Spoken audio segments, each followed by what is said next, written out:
រដ្ឋាភិបាលទីក្រុងប៉េកាំងបានបន្តបង្ហាញកណ្ដាប់ដៃក្នុងការលុបបំបាត់អំពើពុករលួយនិងឧក្រិដ្ឋកម្មឆ្លងដែនដោយបានសម្រេចប្រហារជីវិតសមាជិកជាន់ខ្ពស់ចំនួន4រូបនៃត្រកូលប៉ៃដែលជាត្រកូលម៉ាហ្វៀដ៏មានឥទ្ធិពលបំផុតនៅតំបន់ឡុងកាំងប្រទេសមីយ៉ាន់ម៉ាការសម្រេចនេះធ្វើឡើងបន្ទាប់ពីរកឃើញថាពួកគេបានដឹកនាំបណ្ដាញឆបោតាមប្រព័ន្ធអនឡាញកម្រិតធ្ងន់និងជាប់ពាក់ព័ន្ធទៅនឹងករណីឃាតកម្មយ៉ាងឃោរឃៅយោងតាមប្រភពសារព័ត៌មាន CCTV របស់រដ្ឋាភិបាលចិនដែលបានចុះផ្សាយកាលពីថ្ងៃទី2ខែកុម្ភៈឆ្នាំ2026នេះបានបង្ហាញឲ្យឃើញនៅរូបភាពសមត្ថកិច្ចចិនបញ្ជូនខ្លួនលោកប៉ៃស៊ូឈឹងដែលជាមេខ្លោងធំនិងសមាជិកគ្រួសារដទៃទៀតទៅកាន់តុលាការក្នុងក្រុងស៊ីនជីនតុលាការក្នុងខេត្តខ្វាងតុងបានរកឃើញកំហុសសមាជិកក្រុមនេះមានចំនួន21នាក់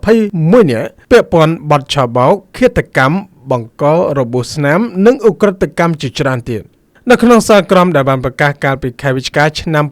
2025សមាជិកចំនួន4នាក់ត្រូវបានកាត់ទោសប្រហារជីវិតភ្លាមៗទាក់ទិនទៅនឹងមេខ្លោងធំលោកប៉ៃស៊ូឈឹងប្រភពផ្លូវការបានបញ្ជាក់ថារូបលោកបានទទួលមរណភាពដោយសារជំងឺក្រោយពេលតុលាការបានសម្រេចកាត់ទោសរួចត្រកូលប៉ៃបានឡើងកាន់អំណាចនៅតំបន់ឡៅកាំងនាដើមទសវត្សរ៍ឆ្នាំ2000ក្រោមការជ្រោមជ្រែងពីមេដឹកនាំយោធាមីយ៉ាន់ម៉ាលោកមីនអងឡាំងយោងតាមរបាយការណ៍ស៊ើបអង្កេតត្រកូលនេះមានកងកម្លាំងប្រដាប់អាវុធផ្ទាល់ខ្លួននិងបានបង្កើតមជ្ឈមណ្ឌលឆបោកនិងកាស៊ីណូចំនួន41កន្លែងជនរងគ្រោះត្រូវបានធ្វើទរណកម្មយ៉ាងធ្ងន់ធ្ងរដែលបណ្ដាលឲ្យជនជាតិចិន6នាក់ស្លាប់និង1នាក់ធ្វើអត្តឃាតការប្រហារជីវិតសមាជិកត្រកូលប៉ៃនេះធ្វើឡើងតែមួយសប្តាហ៍ប៉ុណ្ណោះបន្ទាប់ពីចិនបានប្រហារជីវិតសមាជិក11នាក់នៃត្រកូលមីងដែលជាបកពួកអ ுக ្រិតជនដ៏ធំមួយទៀតយោងតាមរបាយការណ៍របស់អង្គការសហប្រជាជាតិបានបង្ហាញថាមនុស្សរាប់សែននាក់ត្រូវបានជួញដូរមកធ្វើការក្នុងមជ្ឈមណ្ឌលឆបោក